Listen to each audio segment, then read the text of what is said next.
Il y a aujourd'hui des chrétiens qui vont, enfin je ne sais pas si ce sont des chrétiens, qui sont encore affiliés à l'horoscope, qui dans leur voiture ils écoutent, alléluia, les 10 heures de bonnes aventures. Il y a des gens qui commandent encore des revues de voyance. Regarde quelqu'un, dis-lui, arrête ça. Dis arrête ce trafic.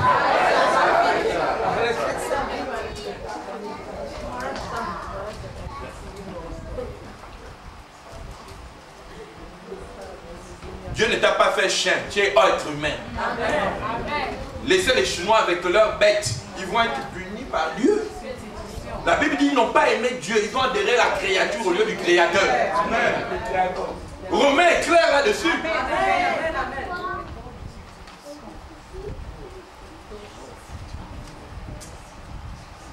Alléluia.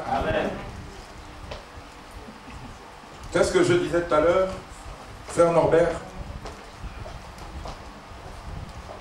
Alors, on était sur la féminité. La féminité de garder le cap selon les circonstances.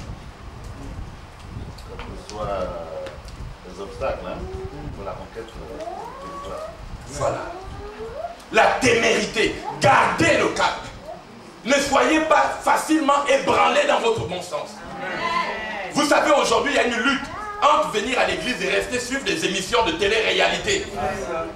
Parce que ce monde veut vous confiner, veut vous piéger, pour que vous n'appartenez pas à une lignée de conquérants, à une lignée téméraire, des gens qui sont capables de tenir ferme face à la séduction du monde. Amen.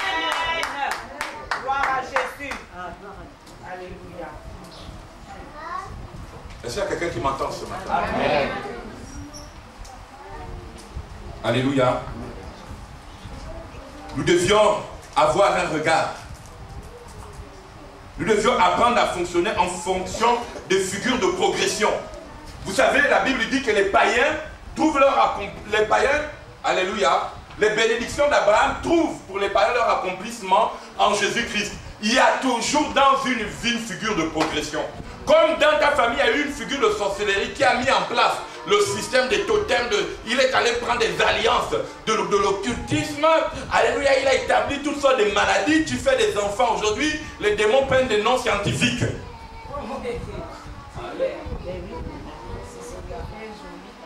Pour faire joli. Tu vois quelqu'un qui bave sous le poids du démon, te donne un joli nom.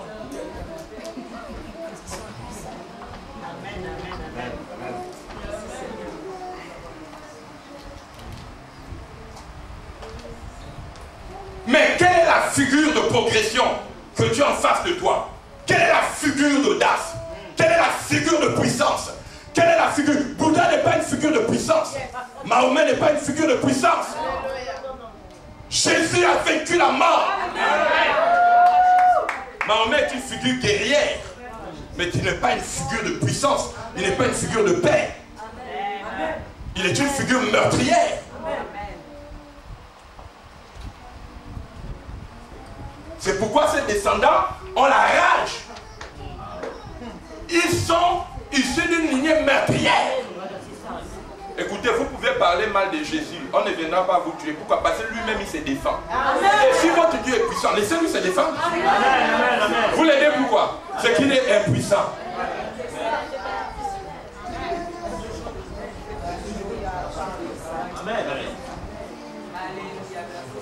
Frère, heureusement qu'il y a quand même un peu d'honnêteté dans le Coran. Ils disent que quand les musulmans ne sauront pas comprendre, qu'ils aillent voir les chrétiens. Mais ils ont voulu réduire Jésus en prophète. Jésus n'est pas prophète. Jésus est l'esprit de la prophétie. Le Dieu des esprits des prophètes. C'est lui qui enfante et engendre les prophètes. Le Coran de Témis, c'est l'esprit de Jésus. Parce que ici, nous sommes une armée de prophètes et prophétesses. Il ne doit pas y avoir d'ambiguïté. Regarde ton voisin, dit sans ambiguïté. Sans ambiguïté. Ça va? On peut avancer? Vous comprenez?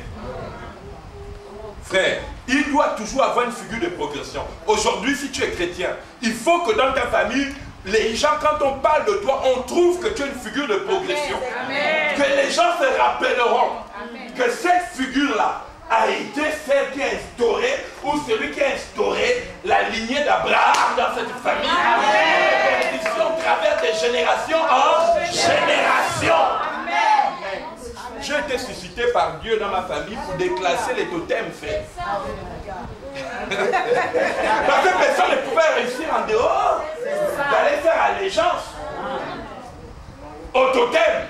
Frère, je n'ai fait allégeance à aucun totem, à aucun nom, mais la présence de Jésus est donc maintenant Jésus a dans cette famille une figure de progression et de puissance. Regardez, Thomas, il a parlé de la prophétesse Maman Fassi. Nadia, la dernière fois, elle a parlé du témoignage qu'elle est allée, quand elle est allée à Toulouse. Parce que les gens ont besoin de figures de progression. Mais toi, tu as une figure, alléluia.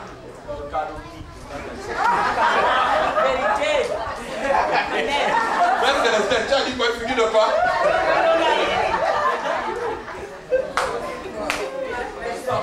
Alléluia. De peur. Tu as peur de tout le monde, mes frères. Tu vas progresser quand? Moi, on progresse même au milieu des sorciers. Il va dormir forcé. Il aurait un somnifère. Tout le temps que je serai là, il dort. On ne vend pas là où il y a un homme de Dieu. Je suis une figure de progression. Un territoire ne se partage pas. Il y a un vainqueur et un vaincu.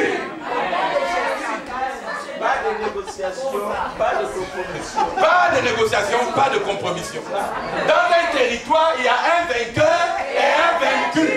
C'est pas la vérité même de Dieu. Amen. Ah donc il y a des gens, ils avaient établi dans la famille des statu quo quoi. C'est-à-dire comme les païens disent des commissions ad hoc. C'est-à-dire que là-bas c'est café, il n'y a pas de mariage. Ah bon? Donc vous avez pensé ça sur moi? Mais maintenant vous avez échoué.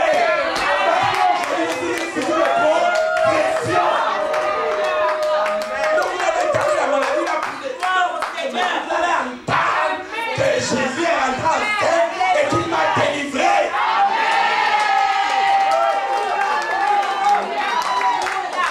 Que vous avez envoyé vos kistes, alléluia, vous faire barrage dans mon ventre, ça va dissoudre.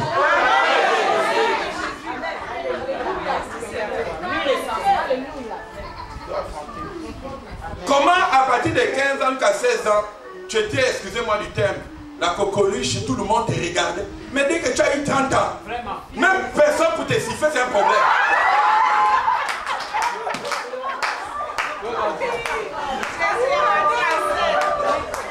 Parce que les figures de malédiction sont venues épouvanter ton image.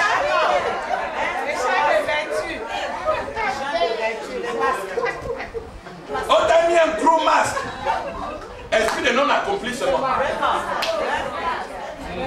Bras cassés. Amen. Oh, merci Seigneur pour ta parole. Mais Dieu, au nom de Jésus, t'inscris dans une nouvelle dynamique. Amen. Tu dois devenir une figure de progression. Je te multiplierai à l'infini, frère. C'est pas seulement une affaire que non, mon papa était riche, parce que ça va arriver dans peu de temps. Mon papa était riche. Il a volé tous les esprits des gens, il a régné. Le jour de sa mort, c'est le chaos. Oh, Dieu dit à l'infini. Parce que Dieu t'inscrit comme une figure de progression. Depuis que le temps de Dieu est rentré dans cette lignée, plus jamais de bras cassés, plus jamais de vies sans but, plus jamais d'histoire sans lendemain. Amen.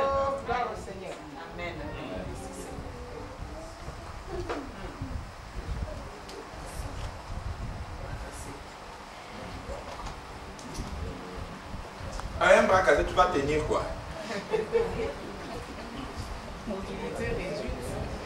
Mobilité réduite. C'est ça.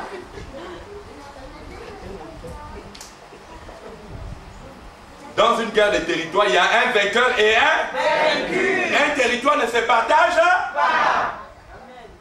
Amen. Gloire au Seigneur. C'est toi qui dois forcer l'ennemi à faire édition. Il doit saigner sa lettre. Aujourd'hui, moi, sorcier, j'ai décidé de dormir aussi longtemps que ce gars sera établi. Frère, je le savais, vous savez, que ça soit ici ou partout, je suis passé. Ça faisait quelques années, je ne suis pas allé à Libreville. Mais quand je suis parti, les vacances, ce qui était ces vacances, il y avait une atmosphère comme s'il y avait une atmosphère de guerre. C'est-à-dire que même quand vous venez là où le prophète s'établit, c'est-à-dire qu'il y a une atmosphère, il dit déjà à l'ennemi, fais attention, l'artillerie est prête à riposter. C'est pourquoi ceux qui ne sont pas clairs, avant que la guerre ne commence, ils prennent les bagages et fuient. Ceux qui l'église. Amen, amen. Est-ce qu'il y a des gens qui entendent?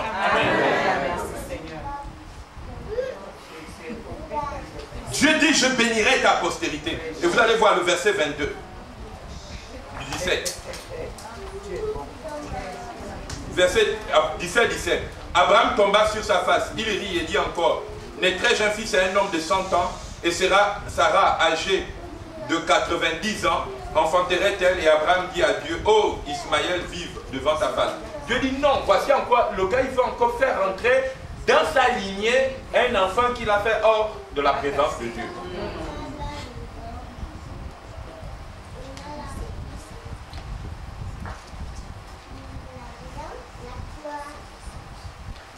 Verset 21. J'établirai mon alliance avec Isaac. D'abord, Dieu dit au verset 20, à l'égard d'Ismaël, je t'ai exaucé. Voici, je le bénirai, je le rendrai fécond et je le multiplierai à l'infini. Il engendra 12 princes et je ferai de lui une grande nation. J'établirai mon alliance avec Isaac, que Sarah enfantera à cette époque-ci, de cette année prochaine. Lorsqu'il eut achevé de lui parler, Dieu s'éleva au-dessus d'Abraham. C'est un point important. Vous savez, chacun de vous, quand vous n'avez pas fait une bonne rencontre, ce qui est élevé au-dessus de vous, ce sont les totems de famille. Ce sont les totems de vos nations, les armoiries de vos États, de vos républiques qui sont au-dessus de vous.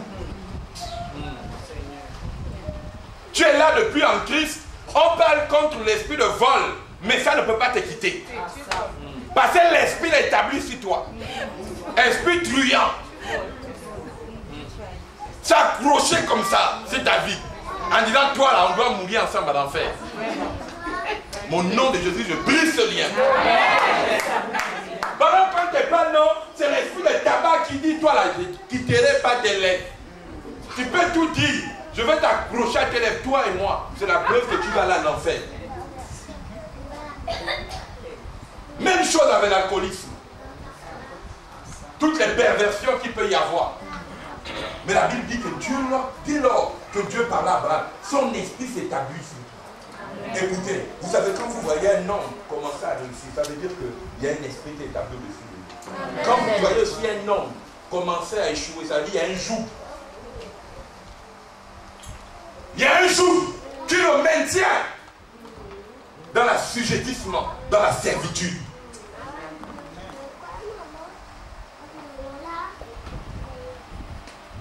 Quand Dieu finit de parler, il s'établit au-dessus. Écoutez, s'établir veut dire quoi? Marquer sa présence. Dieu marque sa présence.